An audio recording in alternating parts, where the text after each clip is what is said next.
내일부터 민족 대명절인 설 연휴가 시작됩니다. 이에 그래서 부모님에게로 또 고향으로 또 다른 계획을 갖고 계신 분들은 이동할 생각에 마음이 분주할 것 같아요. 저 또한 예배 후에 다시 대천에 내려갈 생각을 하니까 마음이 분주해지는 것 같은데요.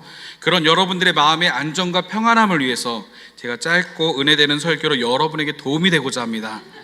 그런데 저희 와이프가 이제 설교를 듣고 절대 짧지 않다고 하더라고요. 여러분 그래도 괜찮으시죠? 네. 자, 여러분 명절하면 무엇이 떠오르시나요? 명절하면 정체된 고속도로. 아까 전에 올라가면서 보니까요, 내려가는 턱턱 막혔습니다. 이따 내려갈 때 저렇게 막히면 어떡하지? 또 명절을 생각하니까 맛있는 음식이 생각납니다. 제가 좋아하는 갈비가 생각나고요. 오늘 아침에 먹고 왔습니다. 또 그리고 전도, 또 그리고 잡채도, 꼬치도, 그리고 오늘 저녁 메뉴인 떡국도. 그래서 오늘 저녁이 더욱더 기대가 됩니다. 그리고 무엇보다 명절 생각하면 만남이 생각이 납니다. 그리운 부모님과의 만남, 형제들과 또 친척들과, 그리고 오랜만에 보는 정말 고향 친구들을 만났던 기억이 있습니다. 저는 명절 때마다 오랜 친구들과 만나서 당구도 치고 볼링도 치면서 즐겁게 보낸 기억이 있어요. 또 친척들과 모여서 떡국을 먹고 윷놀이 하던 기억도 있고요. 세배를 해서 세뱃돈 받았던 기억도 있습니다. 네.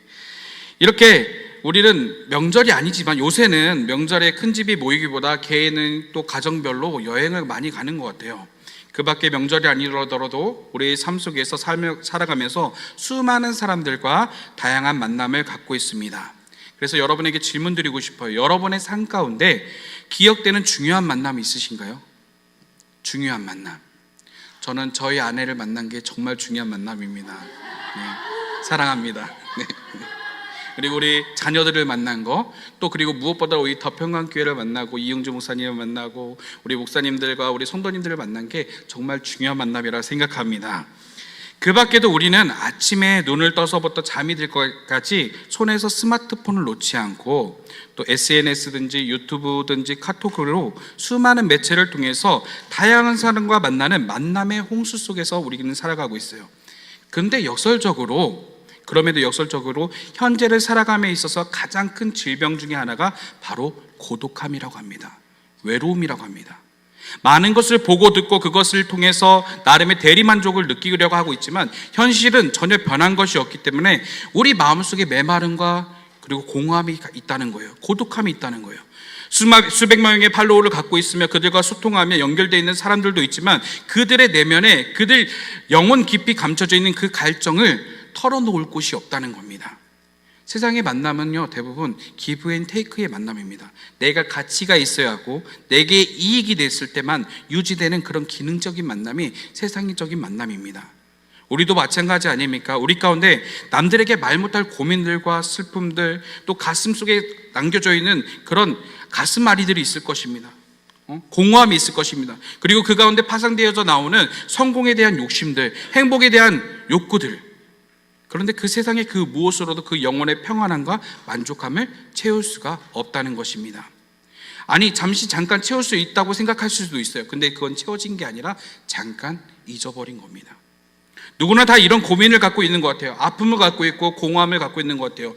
남들이 보기에 성공한 사람이고 행복해 보이는데도 그 사람에게도 이런 아픔과 고민이 있다는 것입니다.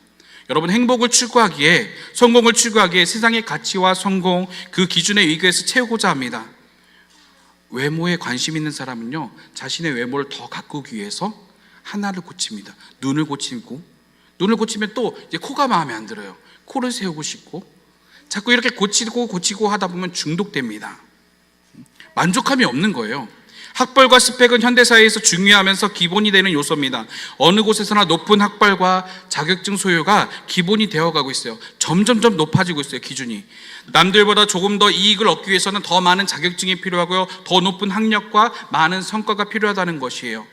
성공과 회복을 위한 우리의 욕구 만족은 세상의 방식으로 절대 채울 수 없다는 것입니다.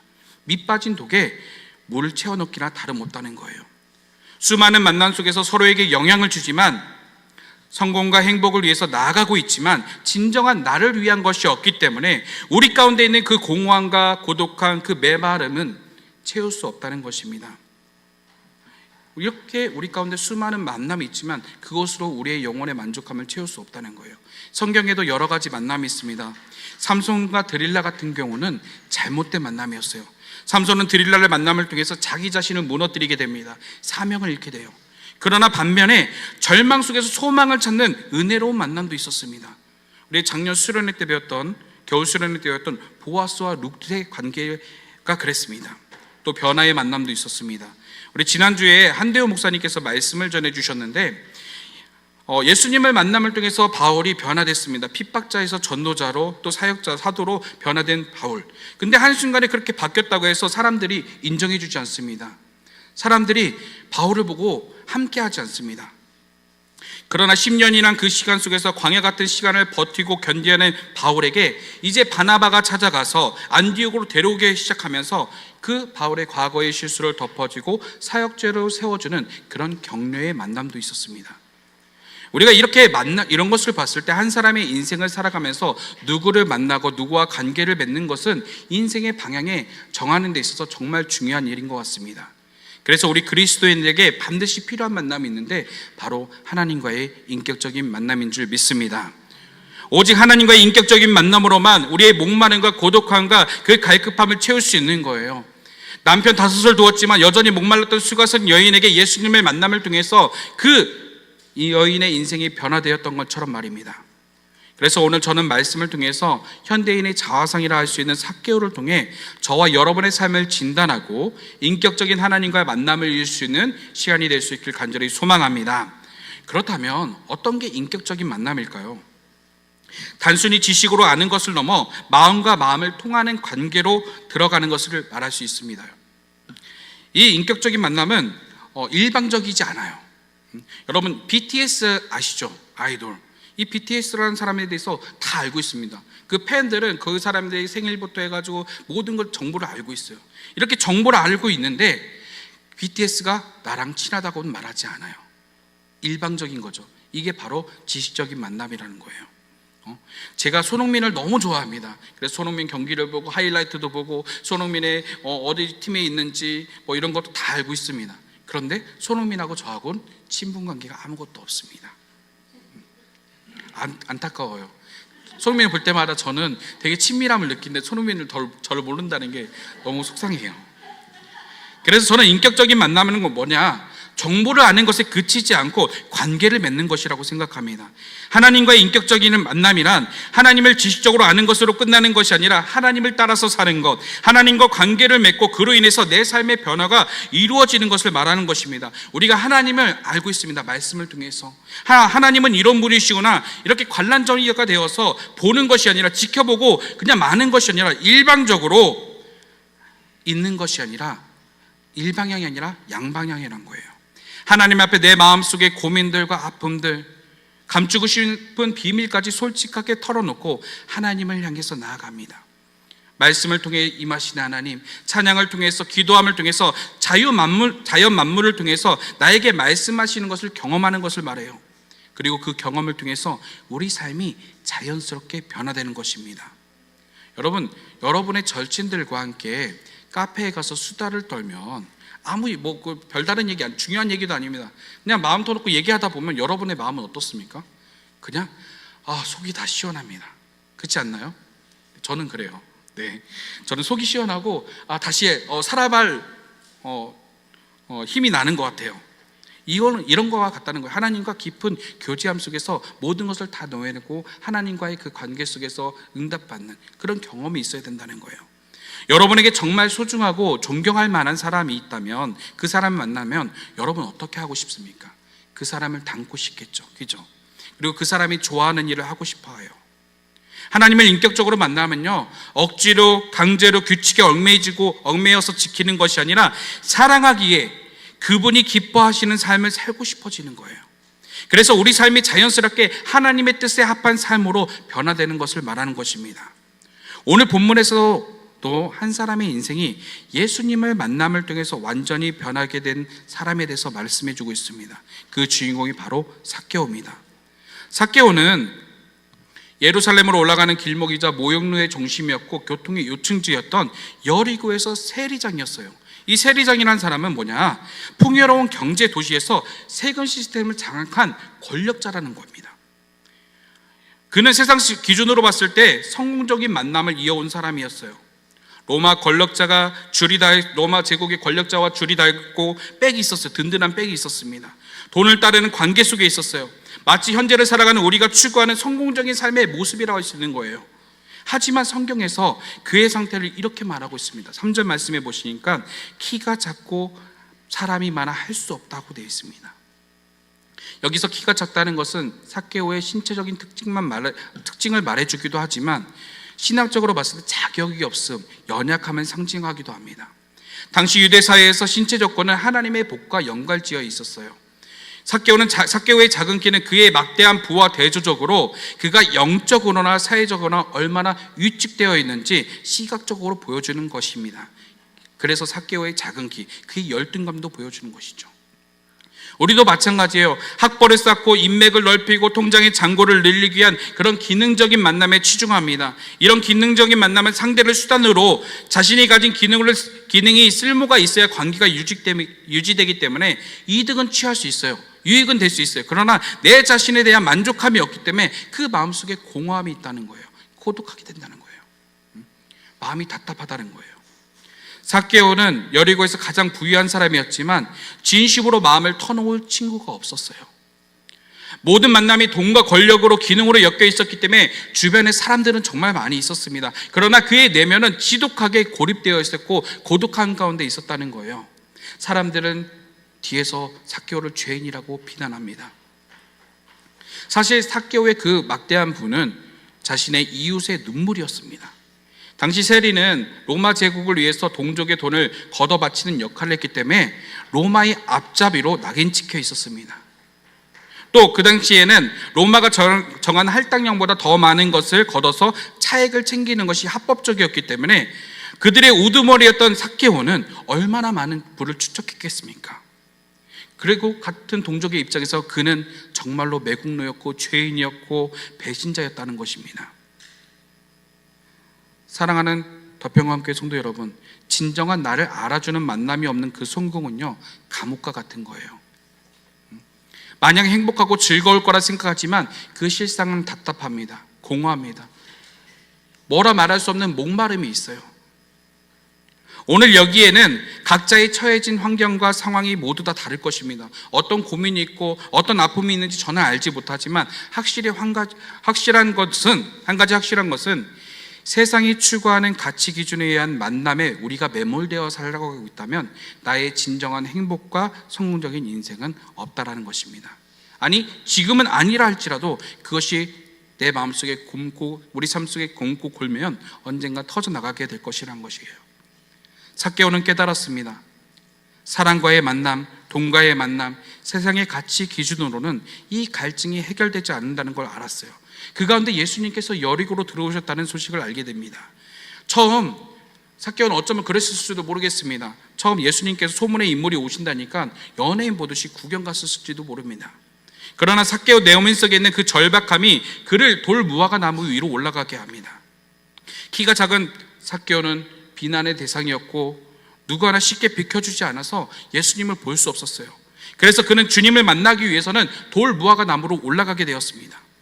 이 행위는 체면을 버리는 절박한 마음을 보여주고 있는 거예요.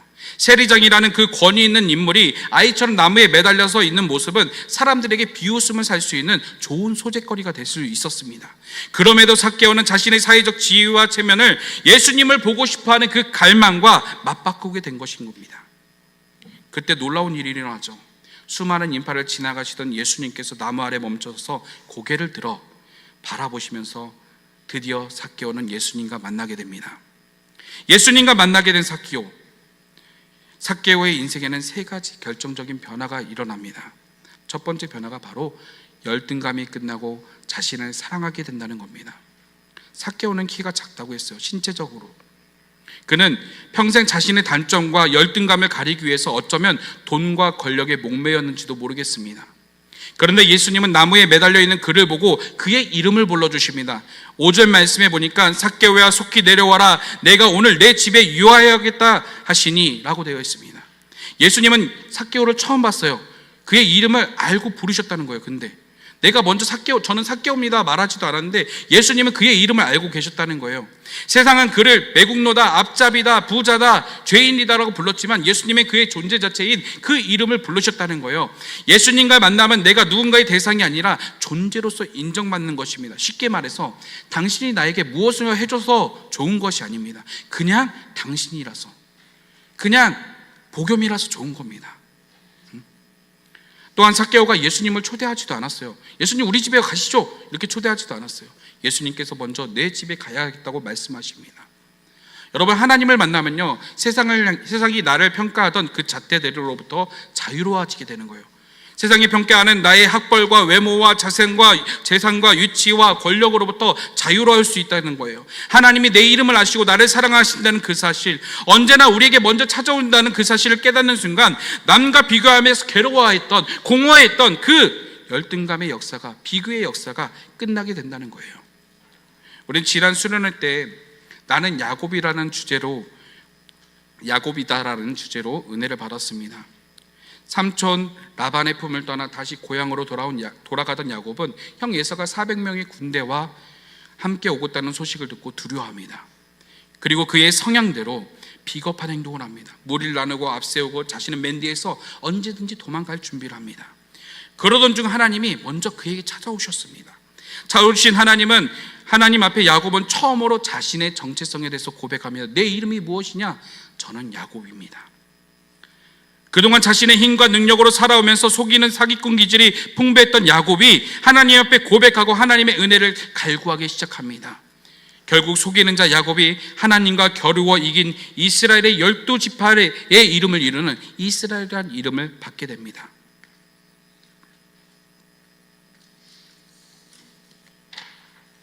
그렇게 하나님을 만난 야곱은 더 이상 뒤에서 비겁하게 숨어 있지 않았어요. 형 에서가 왔을 때 가장 먼저 앞서 나가서 맞이하는 사람으로 변하게 되었다는 것입니다. 우리가 하나님을 인격적으로 만나야 하는 이유는 뭐냐? 그분이 나의 가장 깊은 곳에 아픔과 수치스러움, 비밀, 그 고민, 그 외로움에 아무 조건 없이 찾아오시는 분이시기 때문입니다. 사랑하는 성도 여러분, 세상의 만남은 내가 무엇인가 증명해야 유지가 됩니다. 그러나 하나님과의 인격적인 만남은요, 내가 아무것도 증명할 필요가 없는 곳에서부터 시작됩니다. 그분이 내 이름을 부를 때 우리는 비로소 세상에 더 쉬운 가짜 자아들을 벗어버리고 진실된 내 존재를 사랑할 수 있게 되는 거예요. 인서봐, 네가 그렇게 했기 때문에 내가 널 사랑하는 게 아니야. 그냥 너 자체를 좋아하는 거야. 이렇게 말씀해 주시는 것입니다. 오늘 그 하나님으로 만날 수 있는 저와 여러분이 될 수 있기를 축복합니다. 두 번째로 예수님을 만난 삭개오는 소유의 집착에서 해방되게 됩니다. 예수님을 만난 그 삭개오의 가치관에 혁명이 일어나게 됩니다. 우리 8절 말씀에 보니까 이렇게 되어 있습니다. 삭개오가 서서 주께 여짜오되 주여 보시옵소서, 내 소유의 절반을 가난한 자에게 주겠사오며 만일 누구의 것을 속여 빼앗은 일이 있으면 내 갑절이나 갚겠나이다. 아멘. 예수님을 만난 삭개오의 첫 고백이 놀랐습니다. 평생을 목숨처럼 생각했던, 목숨처럼 모았던 재산을 가난한 자들에게 절반을 나눠주겠다고 말하고 있어요. 왜 삭개오가 이런 고백을 했을까요? 왜 돈을 신처럼 모시고 다 살았던 사람이 돈 때문에, 그 권력 때문에 사람들에게 앞잡이다, 매국노다, 배신자다, 죄인이라고 불리던 그 모든 비난도 감수했던 그 사람이 어떻게 그 돈으로부터, 권력으로부터 자유로울 수 있었을까요? 삭개오가 변한 이유는 한 가지예요. 진짜 보물인 예수님을 만났기 때문입니다. 할렐루야. 오늘 진짜 보물인 예수님과 연합될 수 있는 시간 되기를 축복합니다. 여러분, 500원짜리를 들고 있는 아이에게요, 그 돈을 달라고 하면 아이가 줄까요? 아이들도 이제 돈의 가치를 알고 있어요. 그래서 그냥 주진 않습니다. 더 맛있는 추파추스 사탕을 주면서 달라고 하면 그제서야 비로소 손을 놓습니다. 하나님을 만나게 되면요, 세상의 것에 목매던 지독한 집착이 끝나게 되는 거예요. 세상이 주는 인정보다도 가치보다도 하나님의 사랑이 더 크다는 것을, 훨씬 더 크다는 것을 깨닫게 됨을 통해서 우리들의 삶의 우선순위가 뒤바뀌게 된다는 거예요. 더 이상 삭개오에게 사람은 착취의 대상이 아닙니다. 사랑과 배려의 대상이 되는 거예요. 여러분, 우리 가운데 있는 세상에 누리고 싶어하는 끝없는 욕망과 욕구들을 향한 그런 집착이 내려놓을 수 있길 간절히 소망합니다. 그래서 삶의 우선순위가 세상이 아니라 하나님으로 바뀔 수 있는 저와 여러분이 될 수 있기를 축복합니다. 아멘. 마지막으로 예수님을 만난 삭개오는 더 이상 혼자가 아닙니다. 그를 얽매고 있던 그 고독함이 끝나게 되고 정체성을 회복하고 공동체의 일원으로서 회복이 된다는 것입니다. 9절 말씀해 보시겠습니다. 예수께서 이르시되 오늘 구원이 이 집에 이르렀으니 이 사람도 아브라함의 자손임이로라. 예수님은 삭개오의 집에 들어가시면서 오늘 구원이 이 집에 이르렀다고 말하고 있습니다. 예수님이 아닌 다른 사람들은 저 사람은 죄인이다 라고 손가락질할 때 예수님은 사람들에게 공개적으로 아니다, 이 사람도 너희와 같은 아브라함의 자손이라고 선포하신 거예요. 그러면서 10절 말씀에 인자가 온 것은 잃어버린 자를 찾아 구원하려 함이니라고 말씀하고 있습니다. 삭개오는 하나님 편에서 봤을 때 버린 자가 아니었습니다. 잃어버린 자였던 것이에요. 그래서 아무리 큰 죄를 지고 세상이 비난하는 사람이라 할지라도 하나님은 결코 그를 포기하지 않으셨던 것입니다. 삭개오가 자신의 재산을 나누고 잘못을 갚겠다는 그 결단과 그 회개함을 봤을 때 예수님은 그를 아브라함의 자손이라, 그 잃어버린 공동체의 일원으로서 그 자격을 회복시켜 주신 것입니다. 이는 삭개오가 아브라함처럼 하나님을 신뢰하고 순종하는 믿음을 가졌기 때문에 인정된 것이에요. 진정한 아브라함의 자손이라는 것은 핏줄이 아닙니다. 하나님 앞에 돌이키는 믿음, 하나님 앞에 순종하는 믿음, 신실한 믿음을 가진 자들이 하나님의 아브라함의 자손이라는 것입니다. 이것은 갈라디아서 3장 7절 말씀에 사도 바울이 믿음으로 말미암은 자는 아브라함의 자손이라는 말과 일맥상통한 말인 거예요. 하나님을 만나면요, 내가 누구인지에 대한 분명한 정체성을 회복하게 됩니다. 혹여라도 우리가 하나님보다 아직 세상의 가치에 더 목매어 살고 있다면, 아직도 우리의 허무함과 해결되지 않는 그 목마름과 고독함 가운데 있다면 하나님 앞으로 돌아오십시오. 그렇게 하나님께 돌아와 하나님과의 관계를 회복했을 때 우리 가운데 있는 그 공허함이, 그 목마른 인생이 하나님의 내 자녀라는 그 소속감을 얻었을 때 그 외로운 방황은 끝나게 될 줄 믿습니다. 오늘 우리는 세상의 만남을 통해 가치와 물질, 권력을 쫓아 살았던 삭개오의 삶이 예수님을 만남을 통해서 180도 바뀌었던 삶에 대해서 나눴습니다. 여기서 우리가 분명히 알아야 될 것은 뭐냐면, 세상의 만남과 가치는 여전히 갈증과 목마름을 유발하지만 하나님과의 그 만남은 그 목마름을, 그 갈증을, 그 허무함을, 고독함을 해결한다는 사실입니다. 이런 하나님의 만남을 통해서 내가 무엇을 가졌기 때문이 아닙니다. 어떤 위치에 있기 때문이 아닙니다. 조건 때문이 아닙니다. 이제 나라는 존재 자체를 사랑할 수 있게 되는 것입니다. 왜냐하면 하나님은 어떤 조건에 의해서 우리를 사랑하시는 분이 아니시기 때문입니다. 그 존재 자체를 사랑해 주시는 사랑의 하나님이시기 때문인 줄 믿으시기 바랍니다. 그 결과 우리는 세상에 집착하는 인생이 아니라 불평과 불안과 고독함에 있는 것이 아니라 이제 없음에도, 그럼에도 불구하고 감사와 나누는 삶이 삭개오와 같이 우리 가운데도 시작될 줄 믿습니다. 이제 거의 다 끝났습니다, 여러분. 네. 힘드셨죠? 네.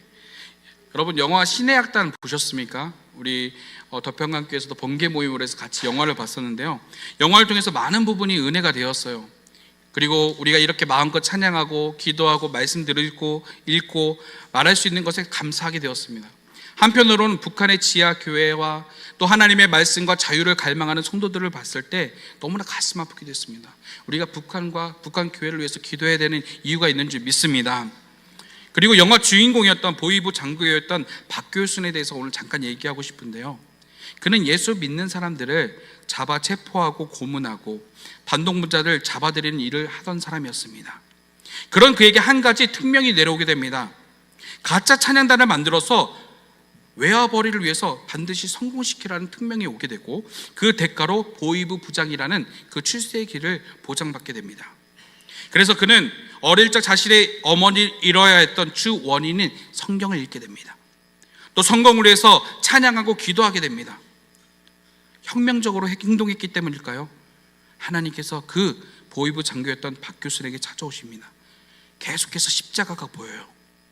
찬양할 때, 기도할 때 마음에 찌릿찌릿거리고 답답했던 것도 별로 해방감을 느끼기 시작합니다. 그의 강팍했던 그 마음속에 하나님이 찾아오신 거예요. 그리고 그는 변화되기 시작했습니다. 신의 악단이 다른 사람을 살리고자 대신 죽음을 선택하게 되죠. 자신의 출세를 위해서라면 수단과 방법을 가리지 않았던 그 냉혈한이었던 박 교수니 찬양함을 통해서, 기도함을 통해서, 성경 읽음을 통해서 변화된 그는 이제 예수를 믿는 반동부자를 잡아서 죽이는 살인자에서 그들을 살려주고 대신 죽는 순교자의 변화를 우린 영화를 통해서 보게 되었습니다. 비록 그 시작은 가짜였고 출세라는 성공의 목적이 있었지만 혁명적으로 임무를 완수하는 가운데 하나님과의 인격적인 만남을 이루고 그의 삶의 가치 기준이 바뀌게 되었다는 것입니다. 제 얘기를 잠깐 하고 싶습니다. 저는 예수님 만나기 전과 후가 분명히 다른 사람이었습니다. 저희 집은 부유한 가정이 아니었어요. 부모님이 두 분 다 계속해서 일해야만 살 수 있는 가정이었어요. 가난한 가정이었죠. 그래도 저는 부모님께 한 번도 옷에 대해서, 음식에 대해서, 신발에 대해서 불평해 보지는 않았습니다. 착해 보이죠? 근데 마음은 그렇지 않았어요. 부끄러웠습니다. 원망스러웠습니다. 그런데 그럼에도 부모님께서 얼마나 열심히 사시는지 알았기 때문에, 나를 사랑하시고 나에게 해주고 싶은 것이 얼마나 많은지 알았기 때문에 표현할 수만 없었던 거예요. 당시에 저는 I의 성향을 갖고 있지만, A형이긴 하지만 앞에 나서는 그런 관종기도 있는 것 같아요. 제 마음에 두려워하면서 막 벌렁벌렁 하면서도 그런 마음이 있는 것 같아요. 뭔가를 하고 싶은데, 반장도 하고 싶고 회장도 하고 싶은데, 그때 당시만 해도 물질에 좀 여유가 있는 사람들이 있습니다. 아이들에게 간식도 사줘야 되고요, 또 생일이 되면 친구들을 파티에 초대를 해야 됩니다. 근데 저에게는 그런 여유가 없었습니다. 가난했기 때문에. 그래서 또 친구들과 비교해 봤을 때 내 신발은, 내 옷은 항상 학교 체육복을 입고 다녔었습니다. 그래서 그걸 바라봤을 때 제 마음속에 열등감이 생겼었고, 저도 모르게 앞에 나서는 것을 두려워하기 시작했고, 저는 점점 쭈구리가 돼가고 있었습니다. 그런 와중에 저는 모태신앙으로서 교회를 다니고 있었어요. 모태신앙이긴 했지만 믿음은 하나도 없었습니다. 믿음은 하나도 없고, 연애를 하기 위해서, 또 그리고 용돈을 받기 위해서, 선물을 받기, 대우를 받기 위해서 교회를 다녔던 것 뿐이에요. 근데 신기하게도 교회 출석을 제일 잘한다고 학생부 회장을 시킨 거예요. 저를. 아무 믿음도 없는데. 그때까지 한 번도 제대로 찬양한 적도 없고, 지금과 같은 모습하고 전혀 다른 모습이었습니다. 그리고 시골에서는 당시에 뭐 월레이션스 캠프라든지 또 예수돈단 찬양 캠프든지 이런 거 간다는 것은 큰 이슈였어요. 생각지도 못한 일이었어요. 근데 하필 제가 학생회장 할 때 그때 처음 교회에서 그걸 가게 된 거예요. 막상 가보니까 사람들을 보고서 놀랐습니다. 막 뛰고 소리 지르고 울고, 그걸 보면서 너무 무서웠어요. 근데 명색이 학생회장이었기 때문에 도망칠 수는 없었습니다. 갈 방법도 없었고요.